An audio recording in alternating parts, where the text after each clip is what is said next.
Oh, that was abrupt. I don't even remember what he said. You're tuned in at 9:30 on a Thursday night, and that could mean that you are only tuned in to one thing. You're tuned into ChipChat, everybody. What's Ding, going on? ding, Ding, ding, ding, ding, ding, ding. ding, ding, PI edition. Yes. I'm Tez. Who are you, Brian? I'm right now AI Jean-Luc Picard. Oh God, I just no. Hold on, you broke the whole thing up. No, I just told you. You just say you just told him, Tez. Oh, I just told him. Well, I'm What- Brian anyway. no, So you're whoever you want to call me. I'm the Oh, average white guy. How's that? there you go. You're the average white guy. And obviously, to kick this off, the real RFK Jr. Trials of a Truth Warrior.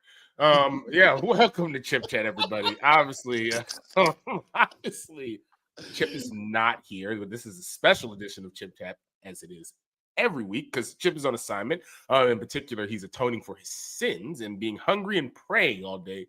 Happy Yom Kippur to my Jewish brothers and sisters all out there. Yeah, and that is why he's not here. Obviously, last week we were off. My favorite type of week. No, you were off. We were off. You were off last, and I was off the week before that. Oh yeah, right.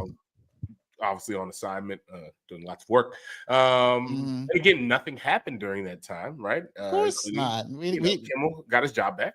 Yeah, and we didn't see a whole bunch of UN diplomats walking out on a big speech. We didn't see that. No, What, a bunch of mass shootings that never happens around. No. Trump and Hesketh didn't talk to a whole bunch of generals about a bunch of bullshit. No, that never happened. We'll get to that. That didn't happen, but we will get to that. So yeah, myself and Brian, we're in charge today. Which just means one thing, and it's the only thing that I can say that's gonna happen. I can't say that this will be a clean show. The show is never clean. I can't say that there won't be mistakes. This show is rifled with mistakes every week. But what I can say is that this fucking show isn't going to midnight tonight, okay? It's ending at 11 o'clock, goddammit, right? It's ending at 11 o'clock, if not a minute or 5 minutes earlier, okay? So you can clock us now, folks. Now, yes. Please. Yeah. So, and you'll see the complete difference. Yes, obviously. Yeah, it'll be a different CPT time. It's gonna be on time. Actually, it's gonna end on time. But no, of course, while I love to hear myself talk, I don't love it as much as the host of the show, who will listen to this, so he's gonna hear that. Yeah, but obviously we're gonna do a normal shit we do around these parts. We'll have some headlines as always. We'll talk about Trump and his string of losses in court, which seems to be like the judicial system. He has more losses than the freaking, who we can say, the Browns, Panthers, maybe the Ravens, since the way they playing. Oh God, yeah, we should carve out a time for you to talk about your beloved Ravens. I had an interesting take about Lamar Jackson earlier today. I would love to hear your thoughts on, but we'll just turn into a sports show very quickly, especially with him not around here. Obviously, here in the federally controlled capital, we are under not just we, the country is in a government shutdown. I think obviously in this area we feel it first, but that'll obviously reverberate across the country as it already has begun. But yeah, that's started, and we have some updates on that, but the biggest update is that this is probably going through next week, if not longer. There's only one person who holds the record of the longest shutdown. He is in office, so we'll see if he breaks some records. But yeah, it's gonna be a great show. Actually, we still have time. We're still in the 10 minutes of the first thing. I heard an interesting thing around Lamar Jackson, in the sense that when he first came into the league, because there was so much criticism that kind of teetered on like blatant racism, right? I mean, if we think that Bill Polian said he wasn't a quarterback when he's clearly a Hall of Famer, first ballot, like no matter right now, no championship, he's clearly first ballot Hall of Famer in the NFL. But the comment was made that maybe there's an overcorrection now where we don't hold him to the same standard that he has been able to win in the big games.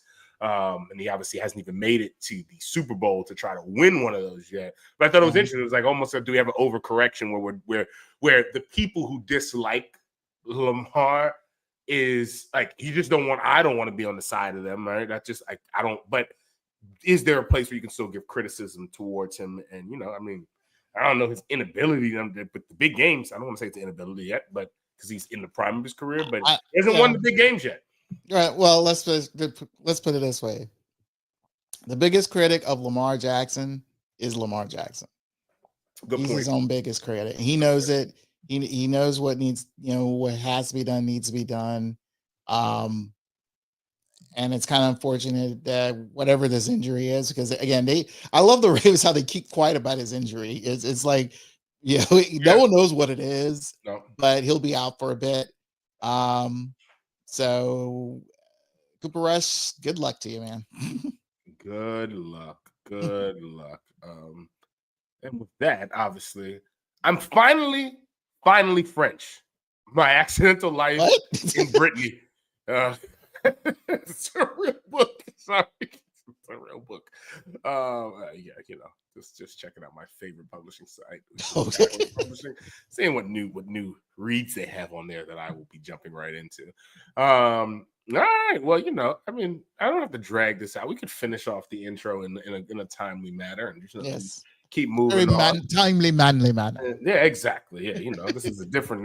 We are CPT, baby. That's what this is. That's CPT edition here. We're gonna make sure this thing ends on time. I guess this is the part where I guess we're gonna get ready to go to break. It's clear right around these parts that I am the co-host. And when I'm given the opportunity to grab the reins of this show, I don't do a great job of that because I like to sit back and let the man whose name's on the show run this. But yeah, this is a tough job. He also wrote the show. I didn't do anything with this. He wrote the whole show. I'm just reading. So again, you're still 100%. Didn't write anything. Somehow. I even asked for the link because I had these great things that I wanted to put in there. And I just never got around to it because, I have an unhealthy relationship with work. Just not around here. Okay.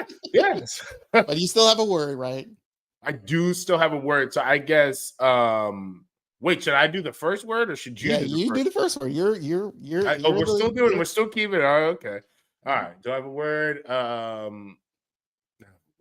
Yeah, I have a word. I think I have a word. Do you have a word? I have a word. Okay, so I think I do the first part of this. All right. So we're gonna do this. It's gonna be great. It's gonna be awesome. Okay. That's gonna be wild. All right. So sit back and grab some chips and Renton. Wait, hold on. We butchered that. No, because you should have said yours first, and then I. Yes, this is how. Let's do this again. Take two. This is how live television radio is. Exactly. No one's listening. It's just me and you. All right. So you're gonna go. Yes. Let's do it again. You're gonna go first. You'll go first, and then I'll say it's blank time, and then we'll go from there. So, all right, that's also on me. I jumped the gun on this. All right. Here we go. All right.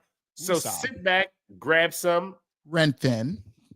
It's dumbass time. You're listening to the best show, the only show, ChipChat CPT version on Beltway Radio and beyond. Sweeps.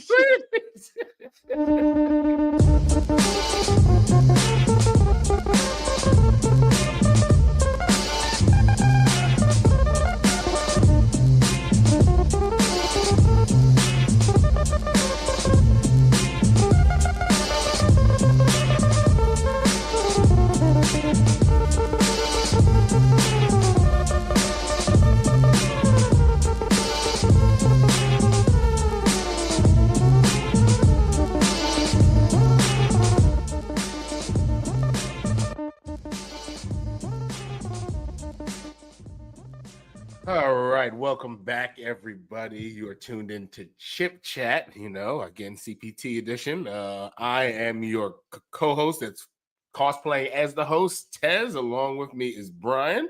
Hello, everyone. Make sure that this shit actually stays on track, at least for the first hour. All right, and you know what we do. We know how we kick this off. We're going to jump right into some headlines. So without further ado, I will, kick off the first one. You know, we'll see where this lands us. We'll see what I'm reading for the first time that Chip has written for me. All right. Okay, so first headline, Pete Hegseth, who we just mentioned, called all flag officers, generals, and admirals to Quantico down there in Virginia for a meeting and to make them watch him do cake stands. Obviously, you know, he's a man of many tricks. Yes, gotta love that part. At the gathering, officially described as this could have been an email, Pickle Pete told the generals that the lack of hazing what was making the military soft, and then forced them all to do shots every time he cussed. So this feels like you know they should have called in for that? Richie Incognito. Because clearly who they needed to do. He can tell you something about hazing. Oh God, that was a fun time in the NFL. That's back when I was still watching. That was such a long time ago. The defense secretary, who himself is under IG investigation for chatting classified war plans to reporters, announced that the whistleblower protections would be weakened. And we all know this is because he texts Chip before the meeting. Yeah, so that's, again, we have a full-on source there. Yes. Chipgate next to Signalgate. So there it is. Yeah, a little Chipgate. But at the Pentagon, will now be conducting polygraph tests and forcing staff to sign NDAs to prevent leaks. Signal chats from SecDef himself are still fine. Yeah, that's quite all right. Yes, if you send things to the good guy Jeffrey Goldberg at the Atlantic, then it's perfectly all right. The meeting was planned without 47 Trump's inclusion, but when Trump heard he'd have a captive audience to ramble to, he couldn't resist stopping by. Fun things to say. What did he say? Bunch of nothing, but maybe he said this. Trump did a tight 5 on the N-word, but since Pickle Pete had fired all the black generals, it was fine. I mean,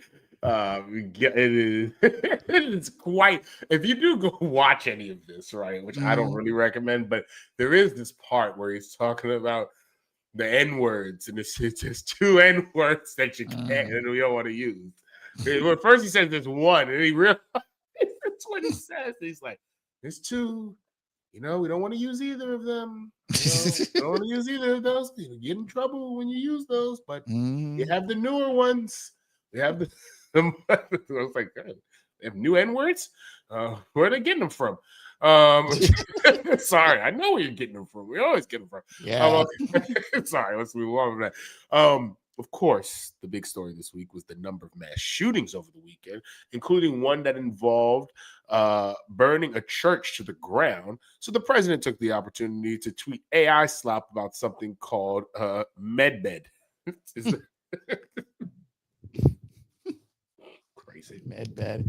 Well, speaking more about AI, the budget negotiation to keep the government open failed when Hakeem Jeffries' AI sombrero fell off.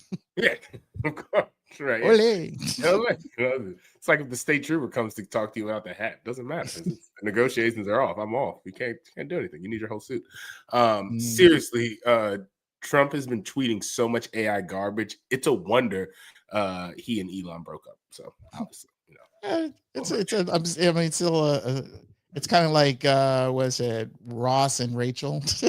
You kind of figured it'll come back together for some weird reason. I mean, some might say it's a crock of shit. Yeah. Well, speaking of more Bond villains, we just mentioned Elon. Bibi Netanyahu came to visit Trump at the White House to promote yet another way to bomb Gaza, which is again sad. Fucking laugh at that one there, but yeah, I know. But yes, it is. Yeah, it's true. The federal government has shut down again. But in case you're wondering, someone will still be feeding frozen mice.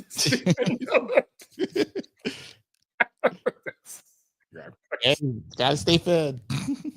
Stay fed, Yeah. Other things impacted by the shutdown include the popular cameras at the zoo that let you watch the animals. But good news, the couch cam will still be for JD Vance. Yuck. That's disgusting. Speaking of JD himself, JD Vance, Trump announced new tariffs on furniture. There's no punchline. There's none. There's none. Incidentally, while the DoD whistleblower hotlines have been disconnected, a nonprofit has set up a new one for couches and football trophies who may have been abused. Yeah, he's beating this one in the ground. Chicago-born Pope Leo commented this week on U.S. immigration, saying that inhumane treatment of migrants is not pro-life. Also noting that Caleb Williams better learn to get rid of the ball quicker if there's even a prayer hope of beating Green Bay this year. Full on Chi-Town is that Pope Leo, Moldova held an election and overwhelmingly voted for the pro-European party. And this piece of news brought to you by Americans for a Smarter America. That's good. This is sad news. Yes. Jane Goodall passed away after a lifetime of loving chimpanzees, but not in the way that Rush Limbaugh allegedly loves chimps. Or that lady who's infamously known for, he's eating my friend's face. Which you could just put chimp eating my friend's face in whatever you choose, ChatGPT, Google, and you will find that video. I think one of the police officers shot that monkey, which sounds crazy because it feels like people say that for other things in this country. Anyway, sorry. Yes, but here's something crazy. The NFL announced that Bad Bunny will be the star of the Super Bowl halftime show, causing sales of Oakleys to skyrocket as overweight middle-aged men flooded social media with their outrage. Be clear, middle-aged white men. White men flooded that. Yeah, they're pissed. I mean, it's an honored tradition at this point, since Jay-Z and Rock Nation have taken over the Super Bowl halftime along with Apple Music, of them picking people and white folks just being completely upset about this. It's now a time-honored tradition. True. Well, the funny thing, especially since the two that were kind of in the I would say the race was Taylor Swift and Adele, and pretty much once they felt like, oh, the paycheck is nothing, deuces. So yeah, and they don't need what the actual paycheck is, which is exposure. Neither is Bad Bunny, but I mean, whatever. Yeah. And the last thing I want to see is Taylor Swift. Think about this: if the Chiefs get to that she Super leaves Bowl, the suite and she has to get out of her damn presidential suite to come down to do a halftime, I say, hell no, I don't need this. No. I thought I saw somewhere. I haven't cross-checked this or confirmed it, but I think Bad Bunny has a show earlier that day in South America somewhere. Yeah. So we'll see. Obviously, the selection of Bad Bunny makes sense as the NFL is trying to grow in Latin communities and around the world. Growing a customer base is what conservatives now refer to as illegal immigration. Yes, that's what it is. Interesting. We got some weather news here, though. Imelda and Humberto passed the coast of the Carolinas, sparring South Florida for taking another whooping at the hands of the hurricanes. That's a good one. Imelda and Humberto passed the coast of the Carolinas. Ice, what you doing, man? I know. Dude, you can't grab a guy with some throwing sandwich at you. Can't catch some hurricanes. You're resting on your laurels. I don't think we're letting Humberto's passed anywhere right now. Humberto is not. You can't pass it. You don't pass go. You go straight to jail. No due process. In a surprise upset, UVA made ACC football briefly watchable again. Some upsets here and there. Briefly. Well, it's more football here. Liverpool have lost in Europe and to Crystal Palace, adding evidence to the theory of the curse of Kash Patel. Exactly. He curses many things. Mm-hmm. All right, and we'll round it out like this. Baseball playoffs started up and has included some exciting moments, like when Ice deported the entire San Diego Padres. I can see Manny Machado, but I want a good one. Yeah. I voted for him. Yeah, I saw the last that last part, the ninth inning, where the Padres had a chance. They had a chance, but things weren't going their way. So I guess the Slam Diego will be ending this year. So that will be ending. And that before we wrap on that, just the baseball news. Would you say, I heard this as well today, would you say that the Los Angeles Angels are one of the worst teams in the history of sports?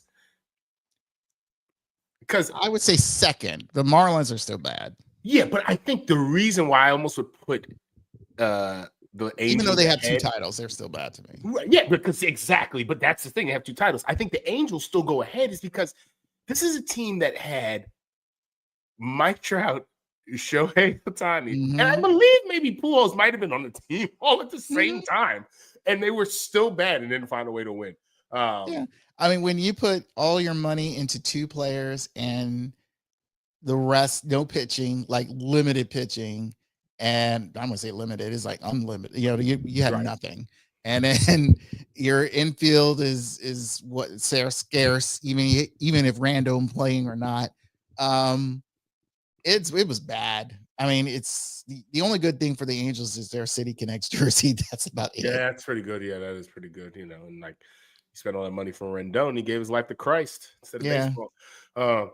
So he's okay. That's all right. We're not judging here. We don't judge. Yeah, that's the headline. So we got through it. I'm looking at that clock, man. We're looking good, man. We're looking good on time.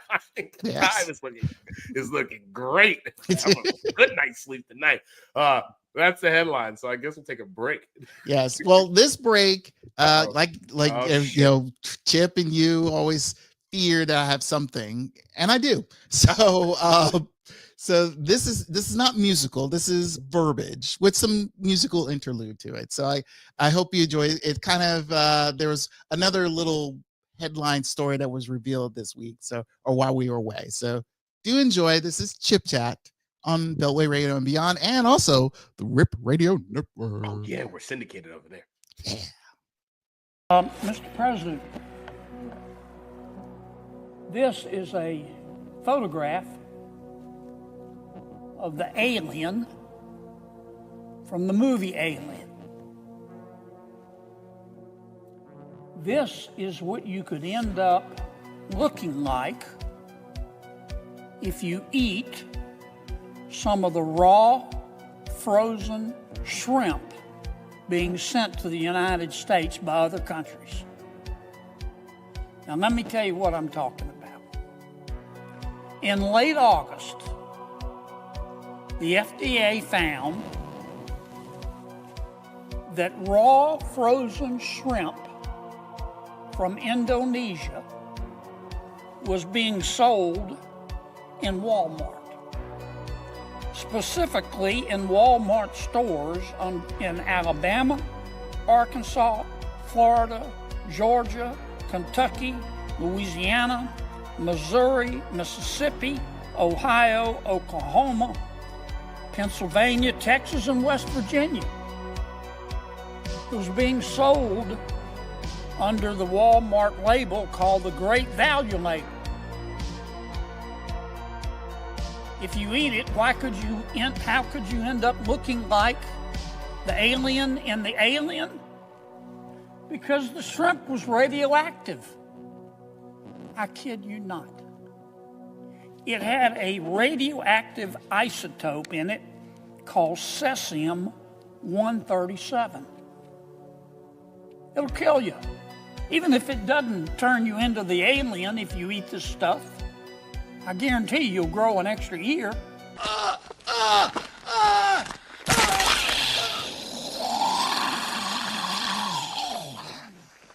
Oh, no. Not again.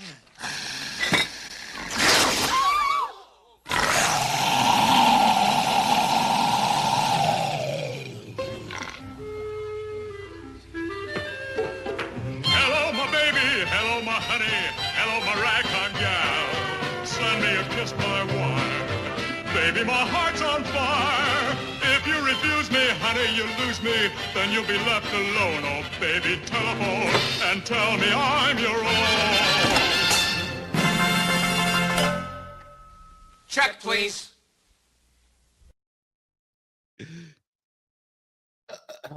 Welcome back to ChipChat, ladies and gentlemen. I am your co-host filling in for Chip today as the host, Tez, along with my good buddy Brian.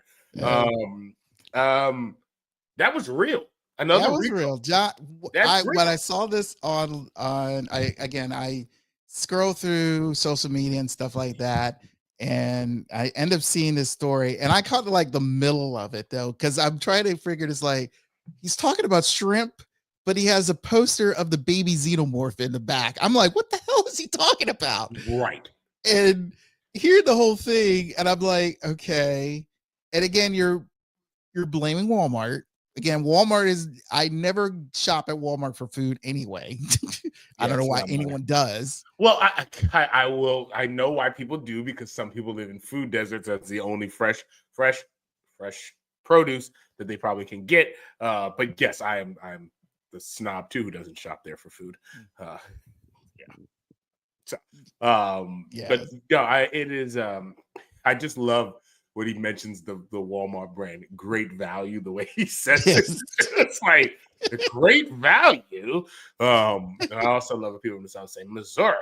That's another piece. But yeah, that's a real story. There is a recall on shrimp, that specific shrimp. And it's all surprisingly enough, it's all in the red states, and they're all freaked out, and you can't get their decent fresh shrimp from Walmart. So it's, instead of like, hey, why not go to a decent, especially like those in the Bible Belt, near the Gulf of America, as they want to call it now.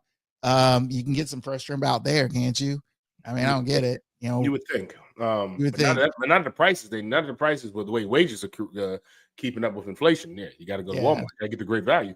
It's interesting. I read a book. I probably had it on the show before while I was reading when we were in the studio. It's called The Secret Life of Groceries, and they talk about how, I forgot the person who figured this out, but basically, and I'm probably getting some of this wrong, someone can fact check this, but the gist of it is true, that they found out by rubbing out the eyes of baby shrimps and something around there, like if you rub out the eyes earlier, they basically become like more fertile, and you can, like in shrimp farms, you can breed more of them.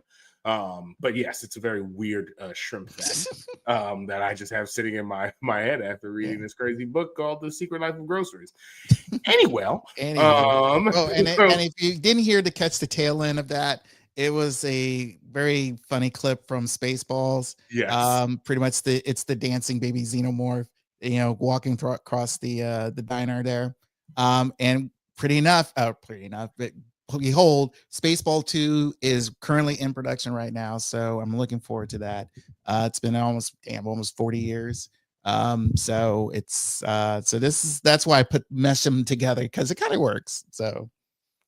And speaking of which, since Mr. Kennedy was talking at Congress, he can't do that anymore because everything's shut down.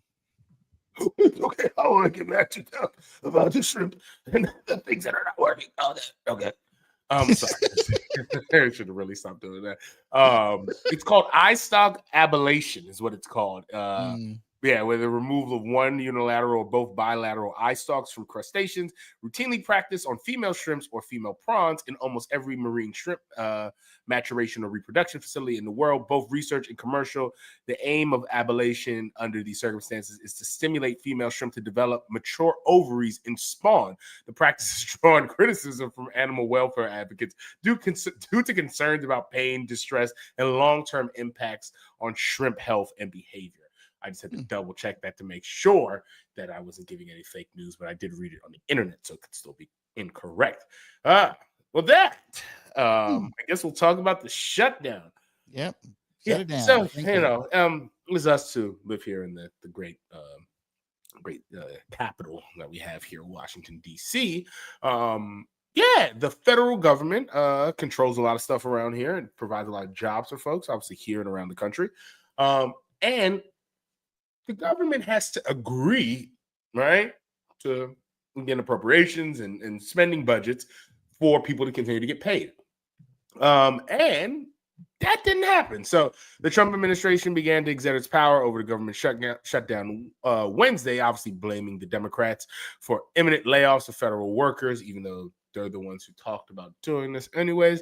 They're tying up infrastructure projects in blue states. Most I've heard in New York City lost out on a lot of obviously infrastructure in the millions, maybe billions of dollars. They're posting partisan messages on government websites that deflect and blame the stoppage in crucial federal services, right? Most federal government functions were halted after funding ran out, say last night at midnight, and Congress deadlocked over how to extend spending laws. Vice President J.D. Vance said that officials were on a couch figuring this out. No, I'm saying we're going to have to lay some people off during a prolonged shutdown to prioritize funding and essential services through though the size of the federal workforce is unrelated to the country's financial health during a lapse in funding, right? It doesn't matter. Senate Democrats on Tuesday blocked the Republican bill that would have extended the federal resources for 7 weeks. Republicans in the chamber blocked the Democratic bill that would have done the same while also extending subsidies for health insurance coverage. That sounds like a good thing. The GOP bill failed again on Wednesday vote. Congress will be off on Thursday, similar to Chip for Yom Kippur, the Jewish Day of Atonement. Right? The two sides in the White House have dug in. Donald Trump, quote, Donald Trump and the Republicans have barreled us into a shutdown because they refuse to protect Americans' healthcare, Senate Minority Leader Chuck Schumer said, the Democrat from New York, on the floor of the chamber. Vance, speaking from the White House, and press briefing room, shot back that Democrats are holding the government services, quote, hostage to achieve unrelated policy goals, which he falsely said mostly centered on providing health care to undocumented immigrants. That is not true, who are ineligible for federal benefits. But he and the GOP lawmakers did indicate that they would be willing to talk about extending Affordable Care Act subsidies set to expire at the year's end if the government was funded. Quote, let's fix America's problems. Let's work together to solve them, but let's reopen the government before we have our negotiations about healthcare policy, Vance said on Wednesday. God, this is always an interesting one. I mean, the government shutdowns are really bad, right? And the folks who get paid are the ones who don't really need the money because they're usually trading stocks that we haven't been able to kind of get and figure that out. But yeah, it's Congress, right? The Senate and the House members continue to get paid. But if you think about their staffers, who are the people who are most likely living check to check, they don't get paid. The custodians in the Capitol and around the government don't get paid. National Park Services, I would assume the zoo is closed, right? And all of that's closed, right? Yeah, so there's a lot of harm that ends up happening. I do know that some of the folks are paid on I want to say some folks in Congress are paid monthly. So some folks might get a check, but then not get anyone over the next, 30 days. Yeah, and this is just playing with people's money, right? And I think it's very unpopular, but I do think that the Democrats had no choice but to do this. Because we saw the blowback when they rubber stamped this earlier this year. And I think Chuck Schumer learned from that mistake, and Hakeem Jeffries as well. They learned from that mistake, and they're willing to kind of go to fight because this is the only recourse I think that the Democrats have to push back against the Trump administration. And here's the thing. Well, let's say they went ahead and funded the government. The Republicans, they control the House, the Senate, and the White House. So this, no matter what falls on them, it does fall on them.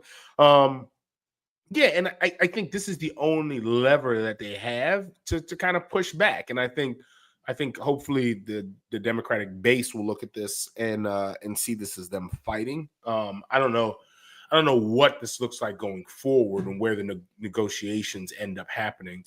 I think yeah, go ahead, sorry. Yeah, no, I look at it like how you see it. It's like, yes, this is the best option, and let's say in a viewing image point, yeah, this is the best way for the Democrats to fight, because everyone's been saying, oh, Democrats aren't doing anything. And it's like, no, this is what they're doing. They're and especially when it comes to the Affordable Care Act or whatever you want to call it, about the famous word Obamacare. They've been trying to keep that since day one, because that was one of the things that Trump has wanted to get rid of, even in his first administration. So I feel it's like, yes, this is the right now the best option right now. Unfortunately, though, we know how the stalemate goes. We went through this last time. Again, it's been, everyone said 7 years or 6 years, whatever. It was Trump's last administration. Right. That was 35 days. Like I said, it was bad, man. Yeah, it was bad. And it was like, I know people personally who work for the federal government, and they, either they, again, furloughed, paid later, way later.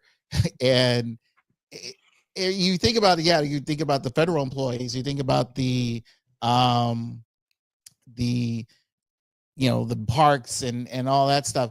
But here's the thing that a lot of people forget right now, because they're roaming around DC right now. Our military, our National Guard, they're not going to get paid. They're, like I said last time we talked about them roaming the streets of DC. I told you all, I've seen their faces. They are bored as shit. And now it's like, we're walking these streets of DC knowing full well we ain't getting our 2 weeks. Right. That makes no sense. And I feel like, now again, I'm not blaming the Democrats for this. This is the Republicans and Donald Trump and that stupid whatever crazy stuff that's in that bill that is preventing them to say, hey, we want to take out the Medicare stuff. And it's like, no. And I think that's where I feel like the stronghold the Democrats are doing is this, is like, we're going to shut this down. I know it's going to hurt a lot of people, but in the end, it's like, yeah, you want to make sure that all Americans get decent, affordable health care. And if that is the one thing that everyone's forgetting, the fact it's like even when Trump was firing federal workers and all that stuff, a lot of people were still saying about my medical bills is going to increase, my pills are going to be increased, and all that stuff. And now you're going to try, whatever you're doing to put more money into the military, which I hear is during that crazy speech where we're talking about with the generals, he says he's going to put in like almost $1 trillion into there. And again, it's like, again, the military has said this many times, we're good, but you want to overfund them again. So you kind of wonder, it's like, where's the money going to be taken out of? Oh, they're going to take it out of here. Nope. We're not doing that, because America cannot finance, in this day and age, cannot afford Medicare, cannot afford any type of medical services, because of the fact that, again, the hospitals nowadays is in America. Now, I'm not saying the rest of the world, but in America mainly, it's a profit thing. Yeah. And it's unfortunate. I have a friend who early today, I saw she posted something. She has this, dual, very severe medical conditions. Like 2 things are happening to her at the same time, and she's crying out to GoFundMe. And that's insane. That's insane. And it shouldn't be happening that way. I mean, honestly, it's like, I've been to countries where, Medicare is free. You walk in, get what you need done, and walk out. Don't pay a bill. Because the simple fact is, like, the country got you. Right. Here it's just like this, mind you, it's capitalism. It's the way of the world. And it's like, hospitals should never be thinking that way at all. But somehow, I mean, I've seen, every medical show you watch, there's always that weird administrator who's trying to find a way to profit something out of medical pain. And right. That's the same thing what the Republicans are doing here. They're trying to profit something out of medical pain. And the unfortunate thing is like, you're always looking to try to find a buck. And it's like, through this, it doesn't make sense to me. And like I said, there are a lot of people be suffering through the shutdown.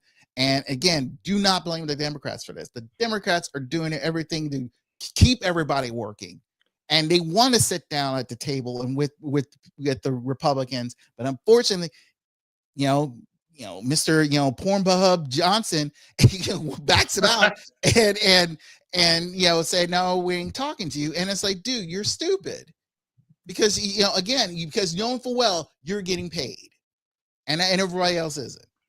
So, no, I think there's a few things there. I mean, one, even what they're trying to claw back are things that are subsidies that have already been they're trying to reverse things, cuts that have already happened to Medicaid. Mm-hmm. So it's not even and I guess it gets spun as I heard it today. It was oh, this is the first time where it's they're trying to add spending, but I think they're trying to add spending back.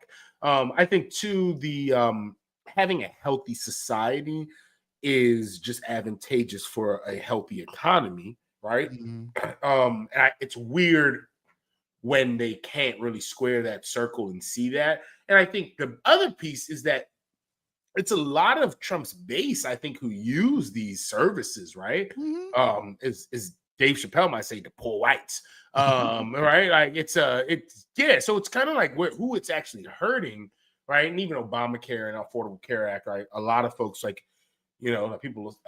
people will say, I don't want the government in my business, but keep your hands off my Medicare and Medicaid. Mm-hmm. It's wait, what? Hold on, no, that's good there. Wait, but you do want them in your business. No, I mean, again, mm-hmm. The problem is that it's gonna hurt. I don't know what's the over under on this going longer than 35 days. Yeah, that's I don't know. That's a really good one. I think it probably comes under, hopefully.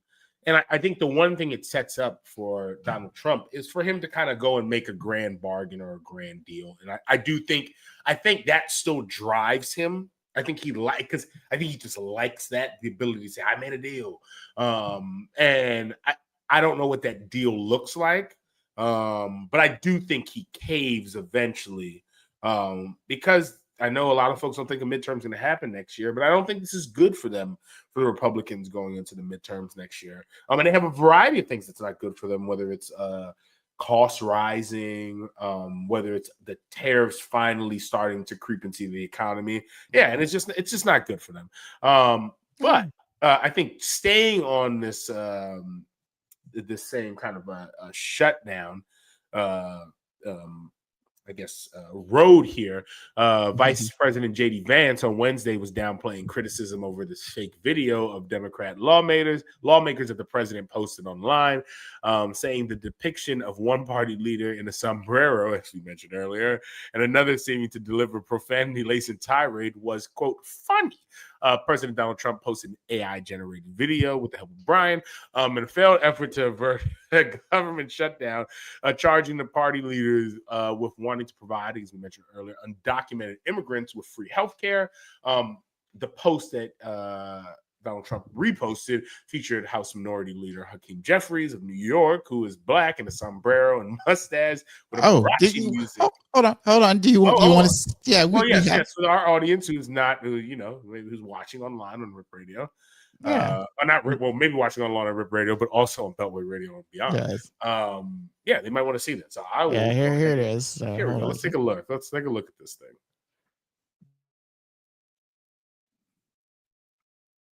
Nobody likes Democrats anymore.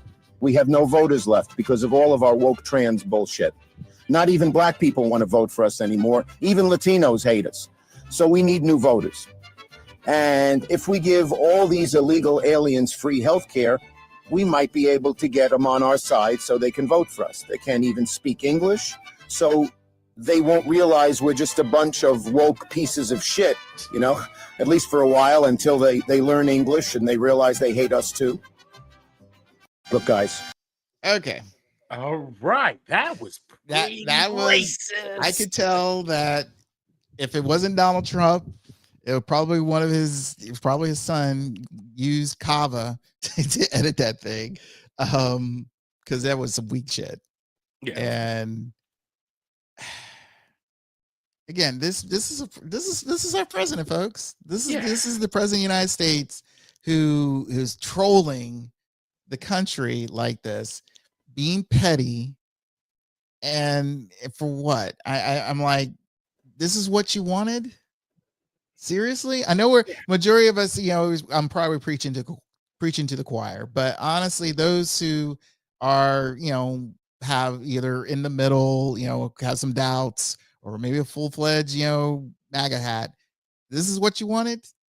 A buffoon who rather reposts a whole bunch of, little clips like that on a consistent basis, again, to to say, hey, look at us, we're being strong. This is what helps what make America great again. And I'm like, oh God.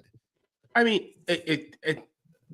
Hakeem Jeffries on Tuesday told reporters, right, what this video was, quote, racist and fake, and bigotry will get you nowhere. I would kind of beg to differ, Hakeem. I think bigotry gets people a lot of places. But needless to say, they pressed JD Vance, right, around like the response to the criticism on this, and he framed this shit as like a good nature, like comedy, right? You could quote him. I mean, Hakeem Jeffries said it was racist, and I know that he said that. And honestly, I don't even know what that means. Like, is he a Mexican American that's offended by having a sombrero meme? Vance said, quote, the American people recognize that he did not actually come to the White House wearing a sombrero and a black curly animation mustache.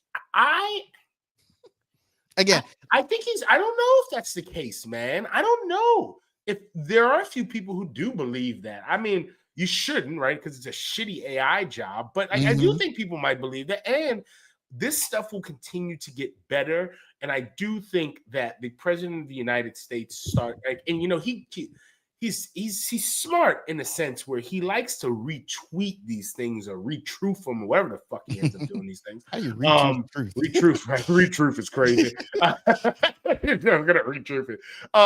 But yeah, he does that. So he can't, because he's like, yo, I just hit the button. I didn't post it. So kind of like, it lets him kind of like skirt on the outside of this. But I do think this is dangerous, right?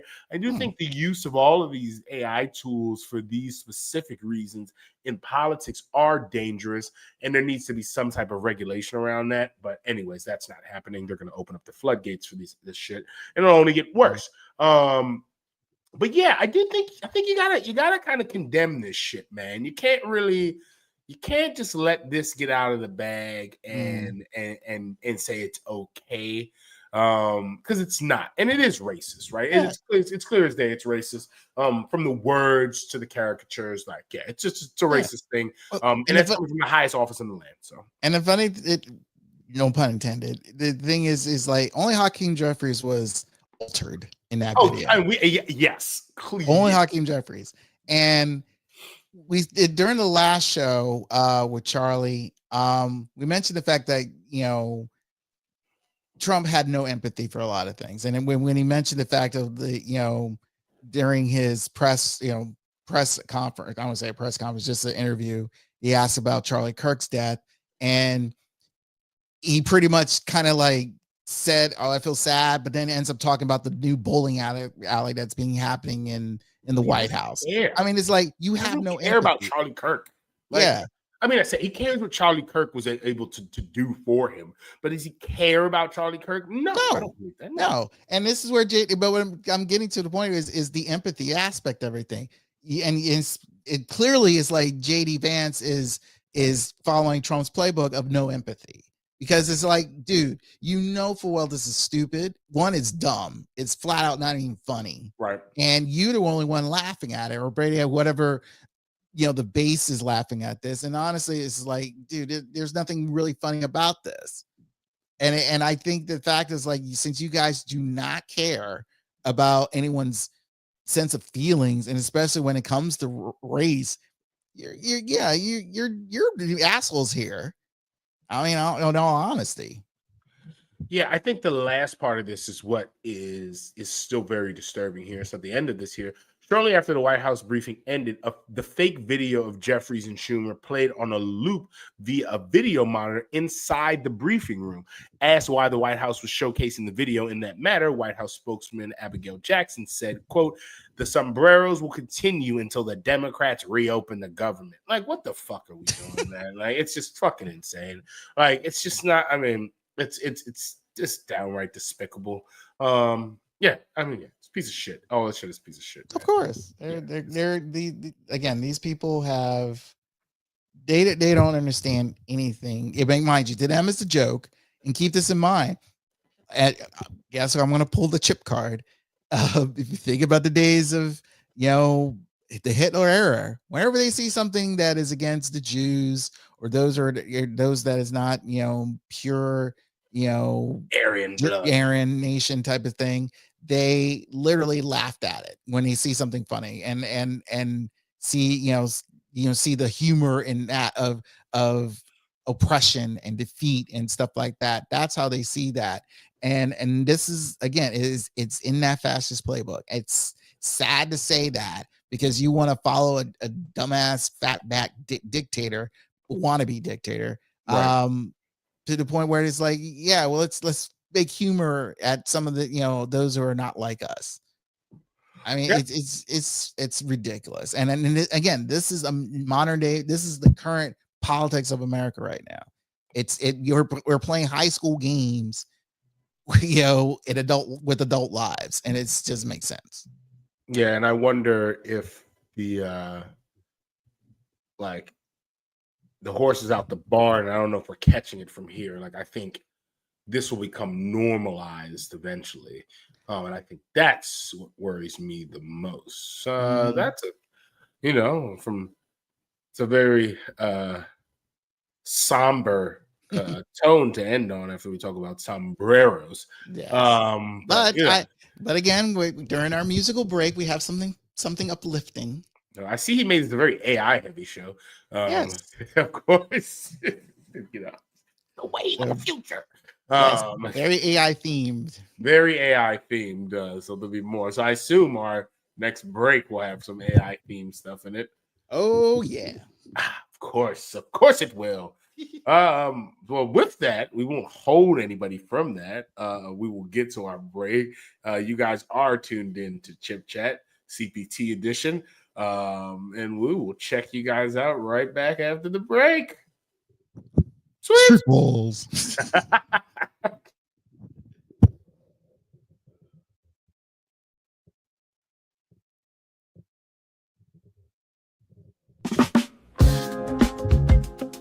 The dopest motherfucker alive. Whoa, I gotta be the dopest motherfucker alive.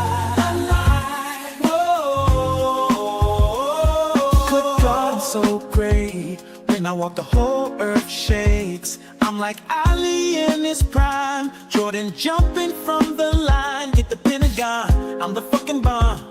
Oh, don't pretend, girl, don't pretend. You can feel it in my presence. Being by my side's a blessing. I'm just dope, I'm great. Walking out of my life, the biggest mistake, that's a fact. Oh,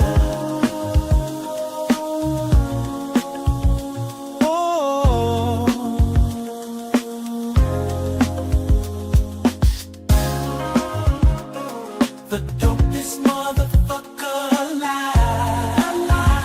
Oh, I gotta be the dopest motherfucker alive.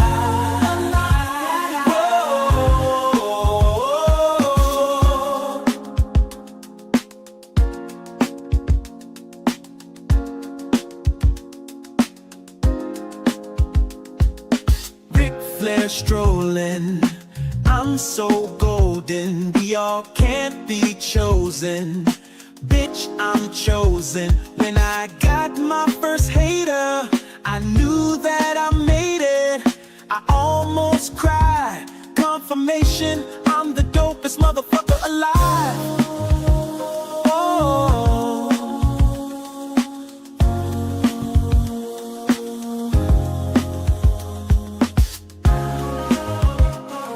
The dopest motherfucker alive. Oh, I gotta be the dopest motherfucker alive.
Shout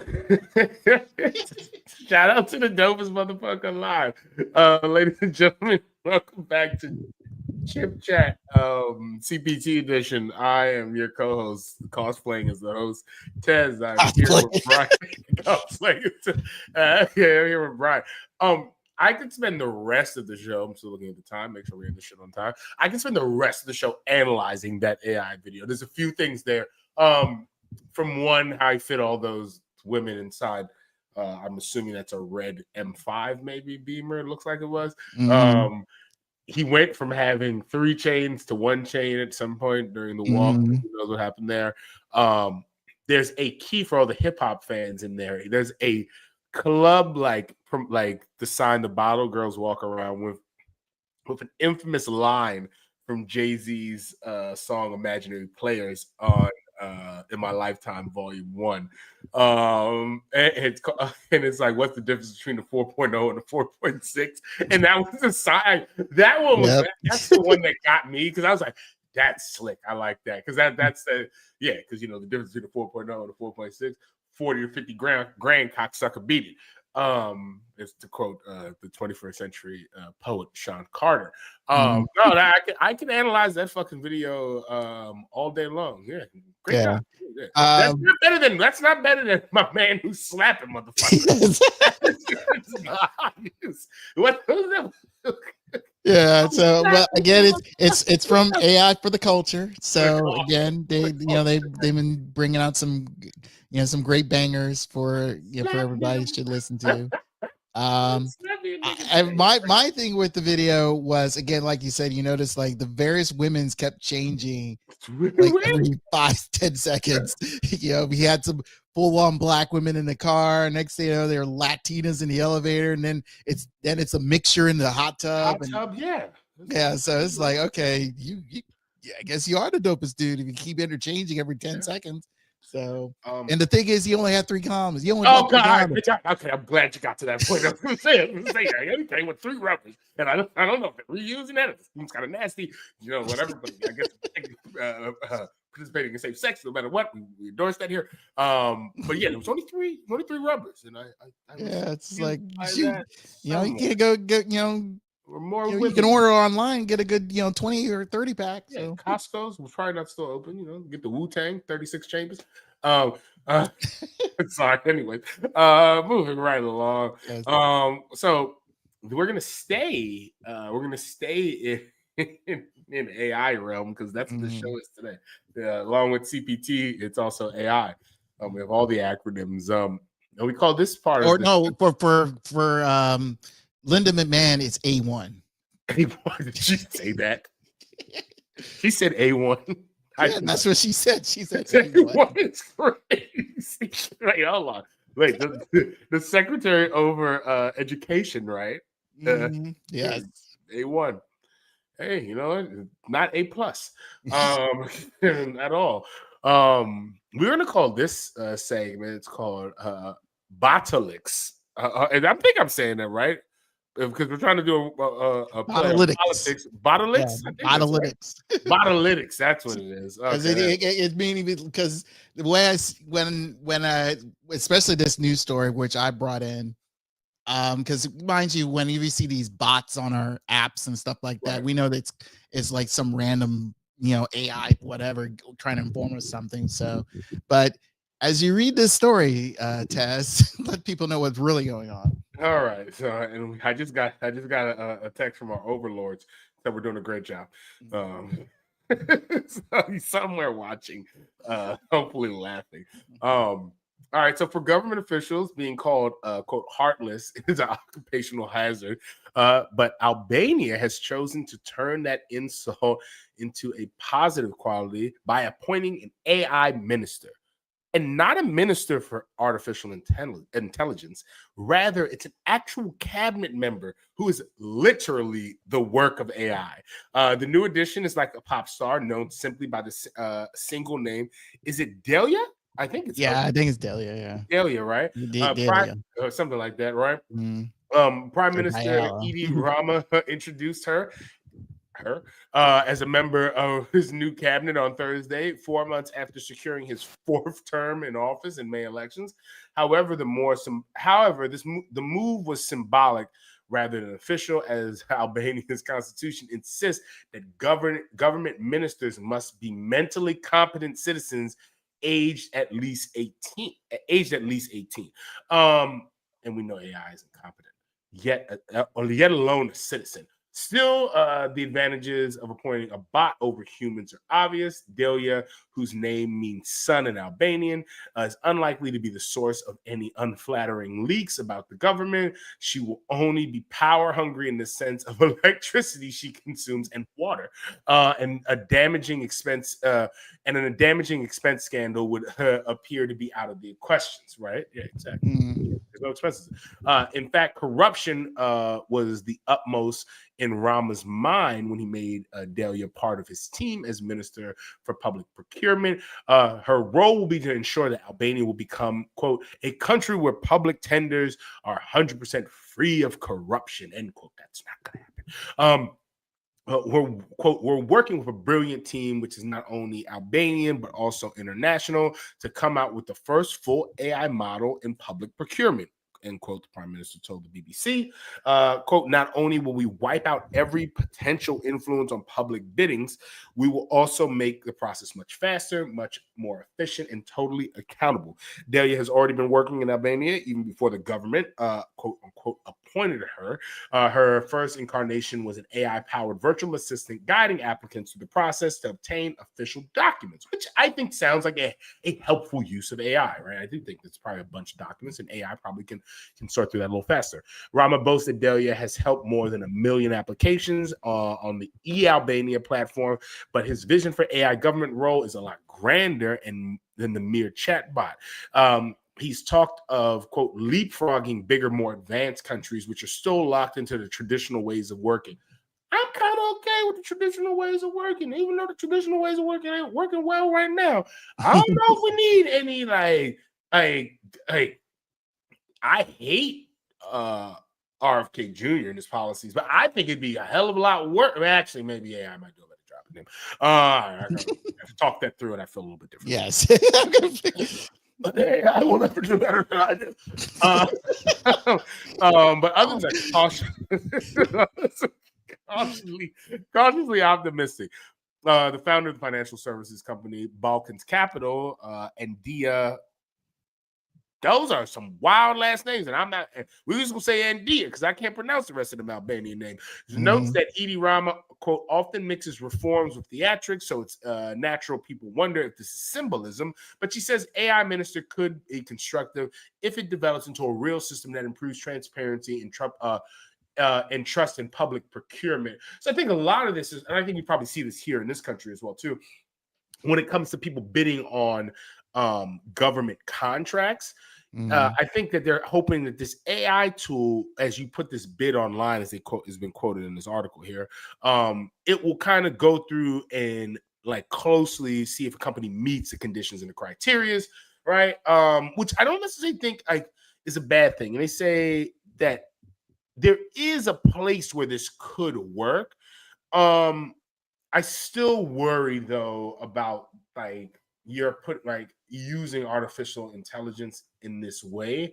And I still think there's a human element that needs to be part of this, which, I mean, if it roots out corruption in obtaining government contracts, so be it. I mean, that's a great thing. But yeah, I do think I wonder about this. I wouldn't say I'm the biggest fan of this. Yeah, I would say, if you ask me if I'm like a half full or half empty on this, I'd say on that. I know, well, I don't know, maybe it was an AI video, but when this was presented to the I don't know what the Albanian government would be, or Congress is. Parliament, maybe. Parliament. I saw the video, they were not too thrilled with this. And like I said, again, it could be AI generated. I'm not fully sure, because again, it just seems like they were like perturbed by this. And I feel as you're discussing how this AI administrator or minister would be presented. It seemed like if sadly we AOL has gone for the wayside. But if you were oh yeah, dial up is over. Right, they had like this character that would help you, like guide you to wherever you're going. I don't know if it was AOL or maybe it was what other bygone search engine. But the point is the fact is like I don't want to be talking to Zion here. If any of those who remember Power Rangers, it's not Zion, Zordon, whatever. Zion, that's crazy. Get out of here. But so Power Rangers like that. Yeah. Zion. So, yeah. But the point is like, okay, everyone has issues when they talk to like no one, when you're making those important calls to, again, like someone from the health industry, and you're dial 1 for this and dial 2 for that. And it's like, okay, now you're dealing with a AI minister. I mean, it's like, come on. I mean, I don't know who it's helping. I mean, it views the fact is like, okay, once again, the powers that be, actual human beings who got elected into office, really doesn't want to work. Right. And pretty much it's like they'll put up this AI, whatever, to say, hey, listen to this person. This guy's got the algorithms or, to guide you to wherever you need to go. You already had a couple months ago, a judge got pissed off with the AI lawyer. And, so now you get this. I mean, it's one thing to an AI, robotic or what do you want to call it, guide you, help you set your planning. I understand that. A lot of people have issues, planning their day. That is the most maximum amount of effort that thing needs to do. I do not want an AI minister or an AI president. Kindly, we got one right now dictating our lives, and making policies and things of that nature. It doesn't make sense. You need, like you said, human ideology in there, not AI ideology, because what is AI that? That's alien. That's alien to anything that we do. Yeah. Yeah. So again, they're dictating how, based off of what did the numbers say, but it's all calculated by something else. And it's just like, look, the calculations keep changing and it can be manipulated. So that's the thing that a lot of people don't fully be aware of that stuff. Is just like, a computer can change because the user is changing it. Keep in mind, folks, Tron is coming out next week, and you should see that shit. Everyone laughs at it because it's a dumb. Everyone would say it's a dumb Disney movie, but it's not. There's some actual reason points of Tron and Tron Legacy, and when Tron Ares come out, there's a reason for this stuff, and a lot of people should be fear of that stuff. No, I agree. Yeah, it's just clear as day like that. Shout out to Albania. Hopefully it goes well. I doubt it will. Moving along, it's moving along since I mentioned Tron. Right, exactly. Hollywood, and the Emmy goes to is what we're calling this segment, part of the segment here. Hollywood has a new hopeful by the name of Tilly Norwood, not a human actor, but rather a synthetic creation made with, you guessed it, everybody, AI. The brunette with the Margot Robbie smile has so far made only brief public appearances and only on social media. I think isn't that probably the only place it can make. So I don't know. We'll see. It's unclear whether the AI can perform scenes with other actors since it only does monologues facing the camera in the clips. But Tilly Norwood's president has actors in the Actors Union, SAG-AFTRA, and others concerned that this might be a step towards replacing human talent. A quote, Tilly Norwood is not an actual human performer. It is artificially intelligent construct, said actor and SAG-AFTRA president Sean Astin in an interview with NPR on Tuesday. The Actors Union issued a formal statement condemning AI. Quote, different people will try to create new and interesting things, and it's an exciting environment, but nothing will ever replace a human being. I think that's a huge quote, end quote. Astin said that under the terms of SAG-AFTRA's contract with the Hollywood Producer Studios, may not use synthetic performers without giving notice and bargaining over terms. Many NPR employees are members of SAG-AFTRA, AFTRA, but are under a different contract. AI creations are often touted as being less expensive, and they seem more and more human-like. However, human actors like Oscar winners Ariane DeBose have been coming to their own defense. In their quote, the artistry and dedication and real lived human experience of SAG-AFTRA performers is what has fueled the motion picture industry for more than a century, end quote, DeBose said in a statement. Quote, synthetic performers, on the other hand, are created using technology that is only as effective as the content it is trained on.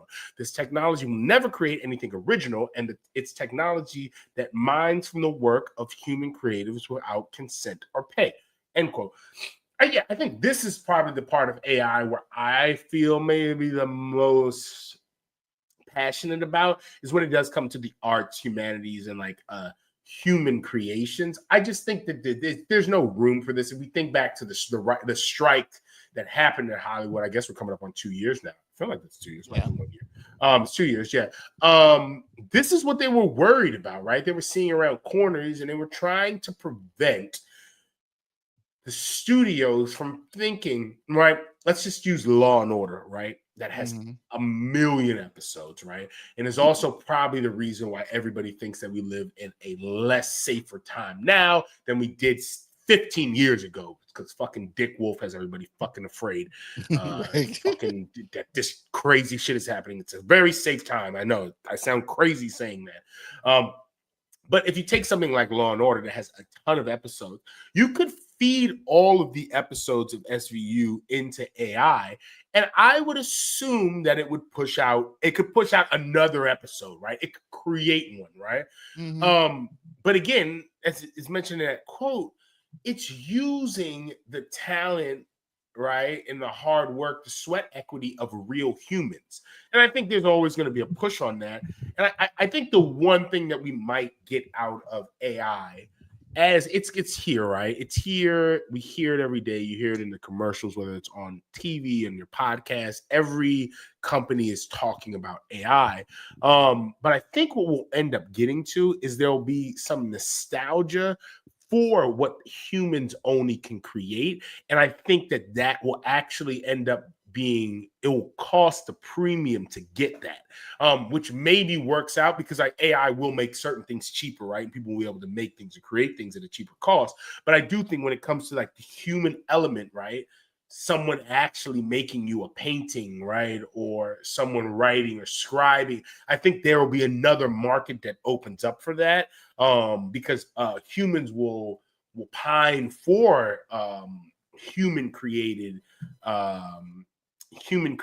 objects or art. I think that's something that we'll end up getting back to. So I'm hoping that happens. True. I'm gonna go back about the fear factor and where we get the actors being upset, because remember roughly about 20 plus years ago, when the Final Fantasy movie came out, a lot of people were having issues and put in the fear of the fact of, because it was all computer animated, characters.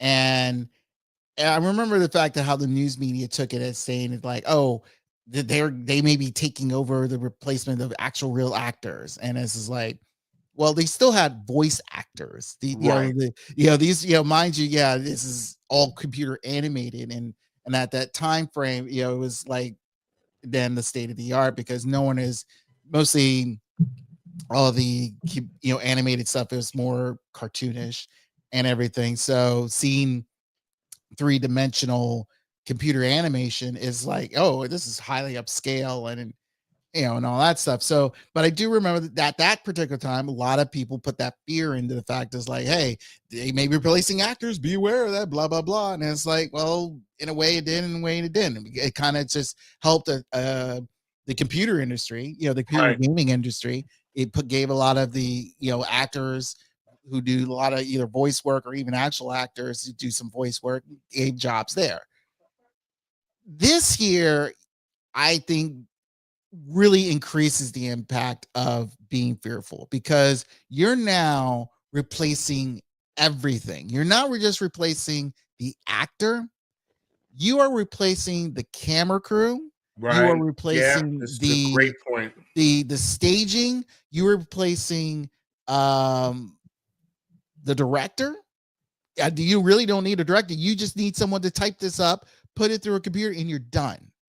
And I think that's where, for the studios, for them it's like we can save a buck, and they're always constantly saving a buck, because I always had an issue with reality television. When reality television has been booming for now over 30 years, and for the TV networks, they're always looking for something to save a buck, and that's why they have a lot of these channels have these stupid reality shows. It's super cheap to produce. It's super cheap to produce.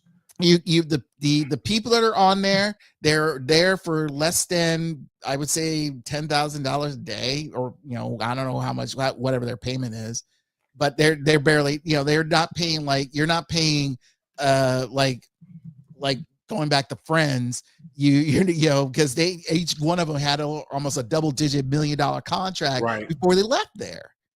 So my viewpoint is the fact that that's where that's where I feel like Sean Astin, who was newly elected as the president of the SAG SAG, I get it.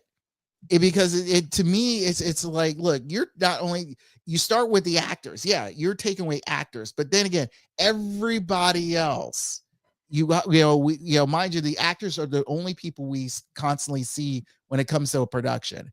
But I'm a guy who works behind the scenes, right? And I can see a lot of people losing jobs, and the only person who's not going to lose a job is probably the writer.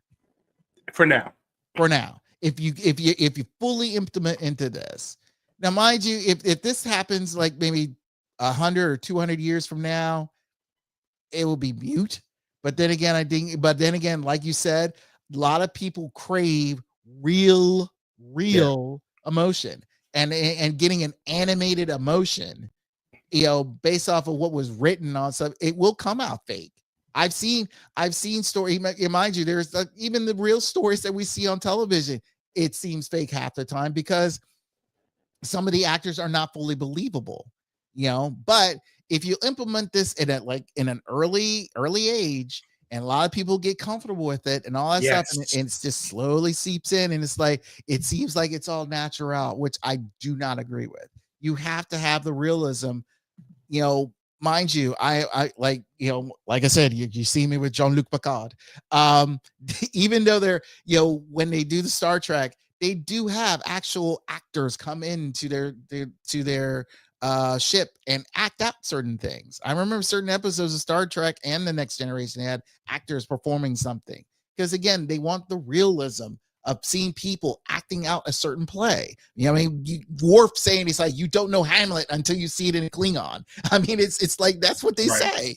And because again, you want the real passion from real people performing for you, instead of a generated thing that someone just typed up and say, act smart, and they'll act smart based off of how the algorithms go. And it's kind of unfortunate. It's again, but the main thing here is like, it's a lot of saving money for the studios, and which they're always constantly looking for. And it's like, dude, you making money, you got to spend money to make money. That's how this business has been. But for whatever reason, it's always those stupid executives who are hungry to keeping more money in their pockets, and they figure it's like, this will be the cheapest way to do it.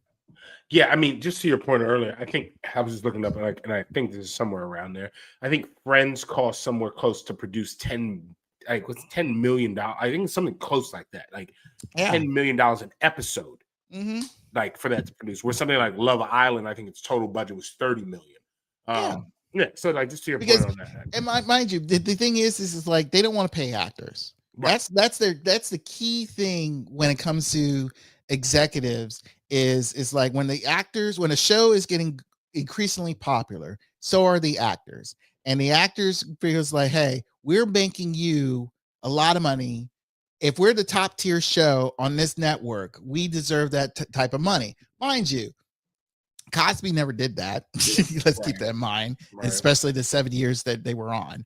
But for Friends, and especially when the times have changed, it kind of warranted that because they were the top tier show for those 10 years, even though I think 5 of them were okay. But you kind of want to say it's like, hey, if we're the number one show, you need to pay us like that. And especially at that time where it was still up to there in 4 networks, cable was still, a teenager. So, I mean, again, you kind of figure it's like, hey, you kind of want to pay us now. Now, since there's a plethora of cable, cable channels and the streaming channels, and all that stuff, the networks are always having a hard time trying to maintain their whatever status quo is to benefit themselves and their executives and their shareholders to say, hey, we want to give you these big bonus checks. But again, it's like the production cost is going to this show. And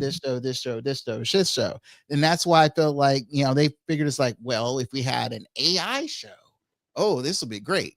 But the thing is like, if you look at Fox, let's say a perfect example has been Fox, majority of their programming is animated. That's why, Animated Sunday. Yes. Yeah. It's all that. And mind you, they have the football. Yeah, they'll have certain shows here and there. But really, it's like their big show, their big week is Sunday. And it honestly, compared to any other network, that is the most affordable show out there. Combined, I believe, is less than 100 million. And most of those shows have been on for you got Simpsons going on for almost 35 years or more. Right. You got, Family Guy going over 20. Yeah, Bob's Burgers almost 15 or whatever. It's and most of these shows, again, they're they have the humor, which is I understand. But the thing is like, to me, I like a story. If you're gonna lengthen the story, especially with these characters, I just feel like it's kind of dragging on. And I felt like it's high time we start bringing back some real people coming in and experiencing a real character once in a while. No, that's just me. But if you want to stay on the cheap, go right ahead. Yeah, I think you've hit it on the head, and we can leave it here. Is that it does come down to what the consumers will eventually, what their palate is going to be, what'll be acceptable for their palate. And if it gets to a point where they do accept this AI generated content, which I think consumers will rebuke. It might get good enough to get there, but I just think they will rebuke it because from what I've seen, usually AI kind of produces the same thing over and over again. And usually like it doesn't deviate. There's no creativity in it. And I think the customers will rebuke that. But if they don't, I think we could be in a world of trouble because then they will be like, well, we're fine with that, as you mentioned, and they'll just go with it, right? They won't care. All right. All right. We're not going to take a break. We're going to move on because we're behind time. We're not going to end at 11 o'clock here, but it's okay. Damn, man. Damn you, AI. Damn you, AI. But what we will move into is Trump's court losses, right? So we'll start here first with the First Amendment. The Trump administration pushed earlier this year to arrest and deport international students for their pro-Palestinian activism, that it was illegal. A federal judge ruled Tuesday, calling the crackdown a, quote, truly scandalous and unconstitutional suppression of free speech. In a sweeping rebuke, U.S. District Judge William Young in Boston said that the Department of Homeland Security and the State Department targeted non-citizens for, quote, for speaking out, end quote, with the goal of tamping down pro-Palestinian student protests and terrorizing similarly situated students. Quote, we are not and we must not become a nation that imprisons, deports people because we are afraid of what they have to tell us, Young wrote.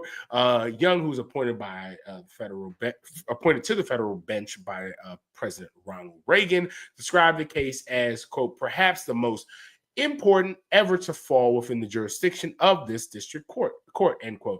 In Tuesday's decision, Young decried the Trump administration's conduct in striking terms, quoting Reagan's, God, I can't believe I'm agreeing with a Reagan judge and Reagan's declaration that freedom must be, quote, be fought for and defended constantly by each generation.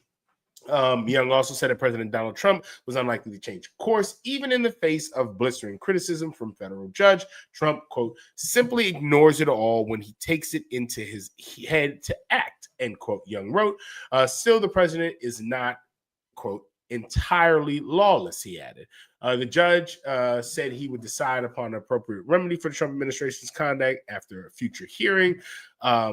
Liz Huston, spokeswoman for the White House, said in an email that Tuesday's order was an outrageous ruling that hampers the safety and security of our nation. She said the administration would immediately appeal the decision. The White House also provided a lengthy critique of Young's judicial track record, because you know he's a sneaky Reagan appointee that's out here doing a lot of sneaky Reagan things. I thought you guys liked that. Starting in early March, immigration authorities launched a campaign to detain and deport non-citizen students in the U.S. universities who had been active in opposing Israel's war in Gaza. Those arrested were not accused of any crime and spent weeks confined in immigration and custom enforcement detention facilities, in some cases hundreds of miles away from where they lived before being released on bail. The case in Boston, brought by the American Association of University Professors, AAUP, or like how I like to colloquially call it, double A up. And the Middle East Studies Association accused the Trump administration of having an unconstitutional policy of deporting people based on their political views that chilled the freedom of speech of their members. The case focused on targeting of 5 non-citizen students and scholars, Mahmoud Khalil,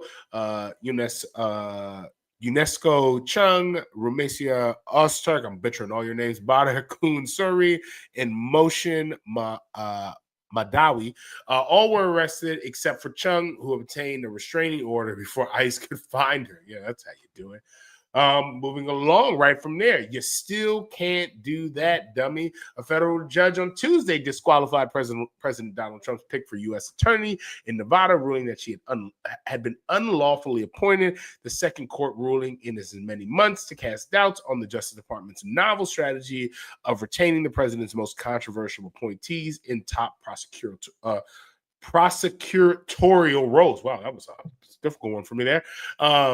U.S. District Judge David G. Campbell concluded that Saigal Chattah, I think that's a Chattah, probably butchering that too, a GOP activist and Republican National Committee woman who was appointed as interim. Remember, we talked about this a lot. Like, this is what happens. They appoint interim folks, in this case, interim U.S. attorney in March, had served beyond the 120-day expiration date for that role, and the Trump administration's efforts to keep her past the deadline did not withstand legal scrutiny. This happens in a lot of Trump's things, right? He appoints interim people and then just tries to leave them there, which is against the law, because you see here, there's only 120 days that they should be there.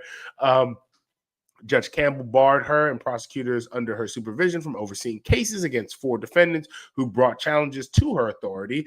He did not lay out in his 32-page order who now should lead the Las Vegas-based federal prosecutor's office, or explain how the decision should be interpreted in terms of any of the dozen of other cases it oversees. Campbell suggested that Nevada's federal judges could decide to appoint their own interim U.S. attorney, that should only serve for 120 days, or that the Trump administration could name a new acting head of the office through the process that complies with federal law. So there is still opening for him to put another interim person in there. By law, interim U.S. attorney appointments can only last, as we mentioned, 120 days. If there's no Senate-confirmed nominee at that point, federal judges are empowered to appoint an acting replacement in their district. In most cases, judges opt to extend the tenure of the interim or acting appointee already serving in the job.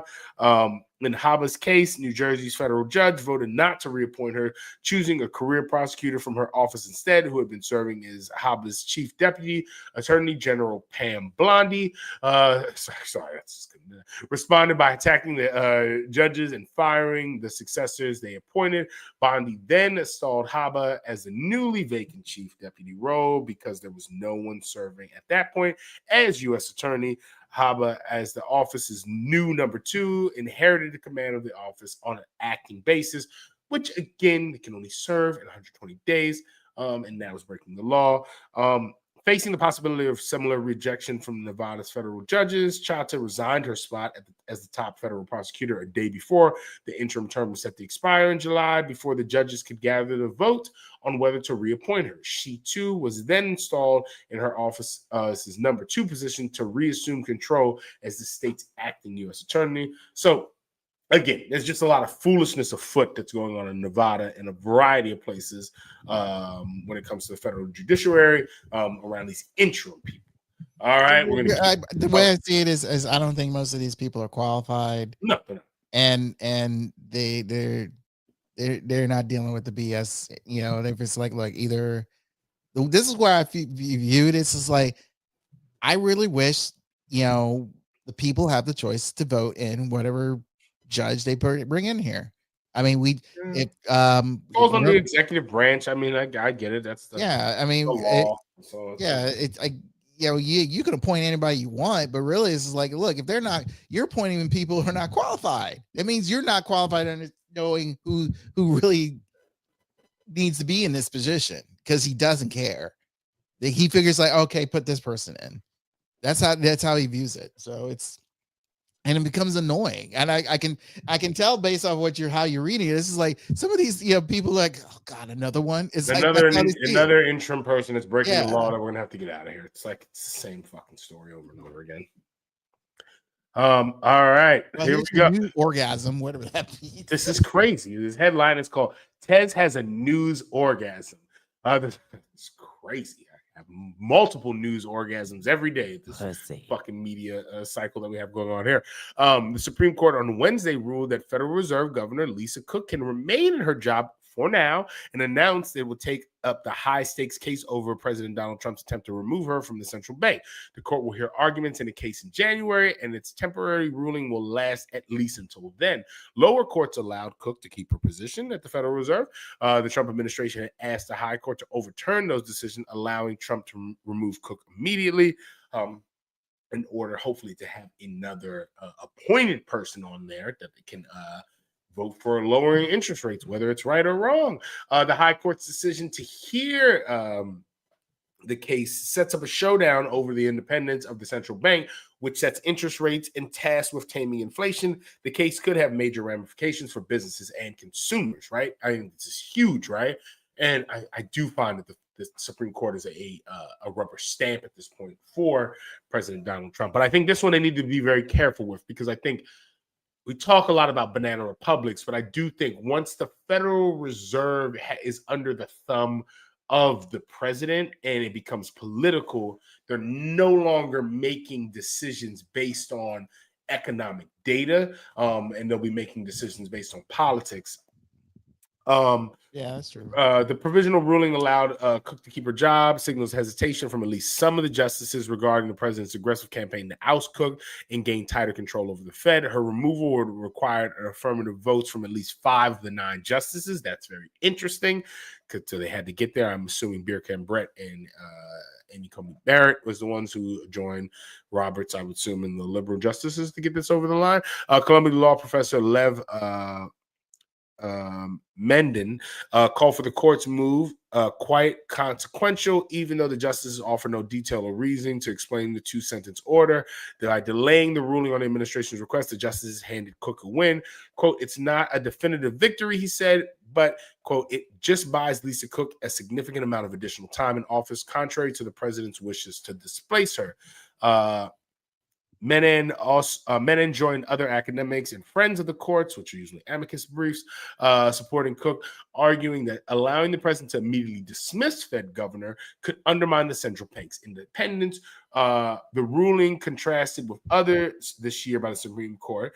In a string of victories for the administrator, the conservative supermajority has allowed Trump to fire, at least temporarily, board members at a handful of agencies Congress set up to have some independence from the president. That's including the FTC, the Federal Trade Commission, and the National Labor Relations Board.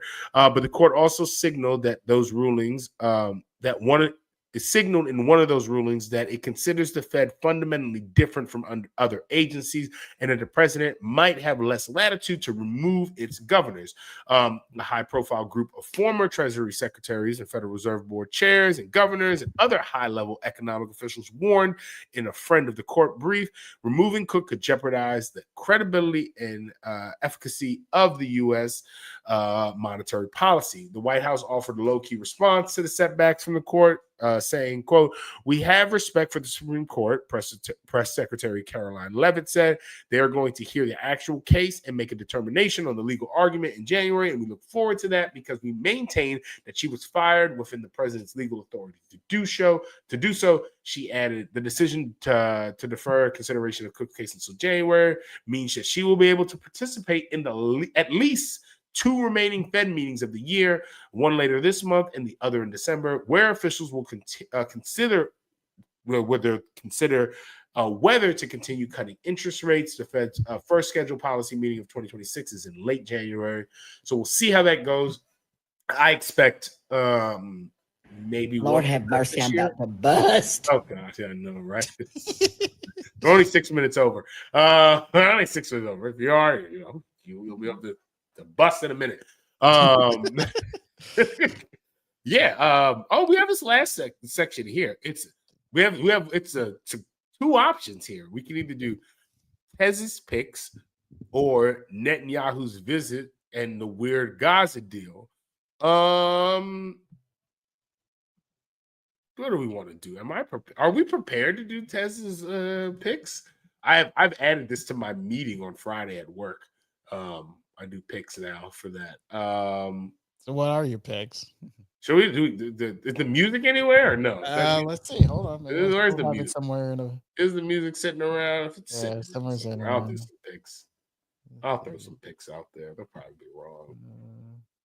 Space, rock diving. I think I can still pick. Like it's 2023. It's 23-20 San Francisco. Yeah, but the Rams are driving. So. Oh, never mind. Okay, so yeah, you know what? We won't pick that game. Okay. Well, we got some dance pop. How's some dance pop? All right. Let's what do we got? Put that under. Let's put that under there. We'll go with it. We know. Let's see, do we? Okay.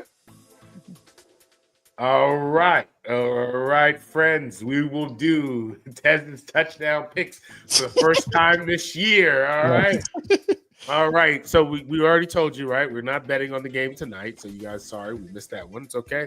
But starting off on Sunday, I think in my home country, have they made it back? Is they in London tonight? I know they were in Dublin last week. Are they? They were in Dublin. So they're back in London. They're back in London. They're back in London. So yes, 9:30 football. We do have the Minnesota Vikings going against the Cleveland Browns, the 2-2 Minnesota Vikings versus the 1-3 Cleveland Browns.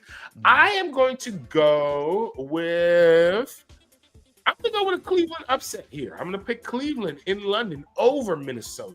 Moving on to the slate of 1:00 games, we have Houston, the 1-3 Houston Texans versus Brian's 1-3 Baltimore Ravens. I will also pick here Houston to go ahead and take that game with the Lamar Jackson-less Baltimore Ravens here. All right, moving along at 1:00, we have Miami Dolphins versus the Carolina. A bunch of 1-3s right here. 2 1-3s going at it. I will choose the Dolphins, even without Tyreek Hill, to move to 2-3 against the Carolina Panthers at 1:00. Next, we have the Las Vegas Raiders versus the Indianapolis Colts, who are at 3-1 versus the 1-3 Raiders. Geno Smith looks really bad. And oddly enough, Daniel Jones looks really good. I'm going to pick Daniel Jones and the Indianapolis Colts to go 4-1 in that terrible division. And they make a playoff berth. Yeah. Moving along, we have the New York Football Giants versus the New Orleans Saints, who are 0-4. I pick the New Orleans Saints here to actually go ahead and get a win, get their first win of the year. Wow, you're saying the Saints. Okay. Yeah, I'm gonna pick. I think Jackson Dart came in last week, and they didn't have anything for the draw. But yeah, I think I'm picking New Orleans for this one. Next, we have the 1, 2, and 1 Dallas Cowboys. That's a number you should probably play in the An lottery. odd tie. Odd tie. Then the great old tie versus the 0-4 Jets. I do have Dallas winning this against the New York Jets because the Jets are always going to jet. Still staying in the 1 o'clock games here, we have the Denver Broncos versus the 4-0 and reigning NFL Super Bowl champions, Philadelphia Eagles. I will pick the Eagles to win that and go 5-0, even though it doesn't help me in the division that I love. Moving right along. All right, the witching hour has happened, and we've made it to the 4:05 games. We have Tennessee versus Arizona, the 0-4 Tennessee Titans, with Cam Ward behind center against Kyler Murray and the Arizona Cardinals. I picked Arizona Cardinals to go and take that, and the Tennessee Titans to go to 0-5 due to bad coaching and not so much the bad players they have. Not you, Cam Ward. The comeback kids here, Baker Mayfield with the Tampa Bay Buccaneers versus the 3-1 Tampa Bay Buccaneers versus the 3-1 Seattle Seahawks. I would choose this. I assume this is going to go down to the last drive, and I assume that Baker Mayfield will win in the last drive. This is multiple times this year. I will be taking the Tampa Bay Buccaneers in that. Moving on, we have the Detroit Lions versus the Bengals. This is Lions versus Tigers. Oh, Bears. Oh, my. That's a tough one here, but that's not a really tough one here. I picked the Detroit Lions because Cincinnati looked really bad without Joe Burrow. And I forgot, what's that quarterback's name? Browning. He's what can Brown do for you? Nothing. Nothing for you. All right, the game that I really care about. The Washington Commies. We're seeing red, and we're going into that beautiful stadium in that city that doesn't really care about football, Los Angeles, the Chargers. I have my Washington Commanders beating Harbaugh and his Los Angeles Chargers and going to 3-2 before they come home on Monday night against the Bears. So I am picking the 2-2 Washington Commies to beat the 3-1 Chargers. All right, football night in America. Who do we have? We have Josh Allen and the Buffalo Bills versus the New England Patriots. The 4-0 Buffalo Bills, I assume that they will go to 5-0 and they will beat New England at football night in America. And rounding us out on Monday night is the game everybody's been waiting for. Patrick Mahomes versus who's down there? Trevor Lawrence is down there in Jacksonville. The 3-1 Jacksonville Jaguars against the 2-2 Kansas City Chiefs. I think Kansas City, they're getting some receivers back. I will pick Patrick Mahomes to figure this out, and they will also move to 3-2, and Jacksonville will move to 3-2 with that loss. And that is Tez's touchdown picks for. There it is. Or touchdown takes. I don't know. Well, that's what it's called. I don't even know my own fucking segment because I don't do it. Yeah. Look at that. 13 minutes over. Wow. What a show. Great. Yeah. Thanks for taking that off. It's been a slow last couple of weeks of news, and it usually happens when we were off or whatever. So, it's okay. Thanks to Pete Hegseth for not inviting us to whatever that was. Thanks to our radio partners, YouTube, Facebook, Twitch, and all those guys. Thank you to NOTN for keeping us on another week that we haven't checked. Thanks to our home on the interwebs, coplaymedia.com. And thanks, as always, to our family here at Beltway and Rip Radio for making us sound as smooth as Chip's fake Jewish holiday vacation.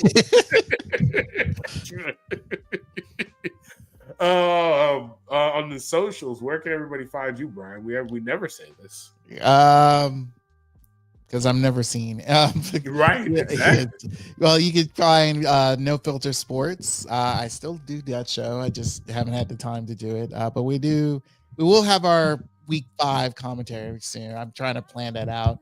But no_filter_sports_2.5, where you can find some updates on all the sports, like what Tez said, not his picks, but pretty much what's been going on in the sports world, because there's lot of stuff that not a lot of people are talking about. So a lot of stuff in the W right now, right? Yeah, There's a lot of people. WNBA, and the women's soccer leagues. They're on fire with a lot of things going on behind the scenes that not a lot of people know about. So you should check out a lot of the publications out there for that.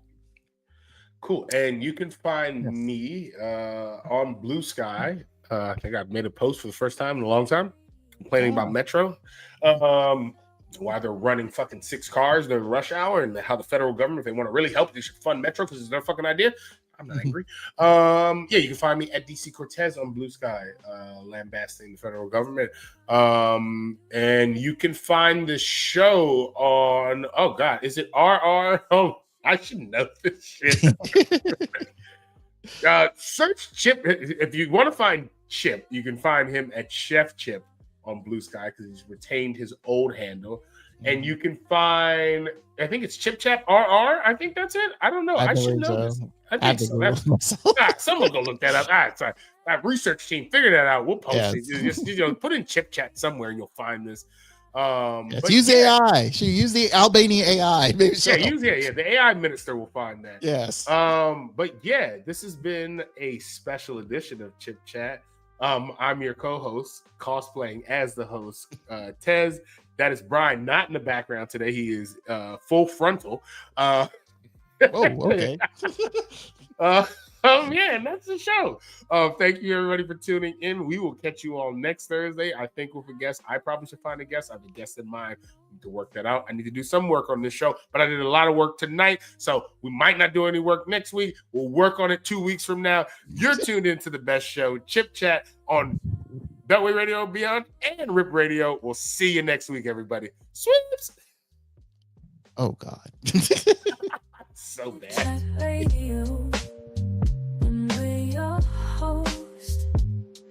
I hope you enjoy what we promote.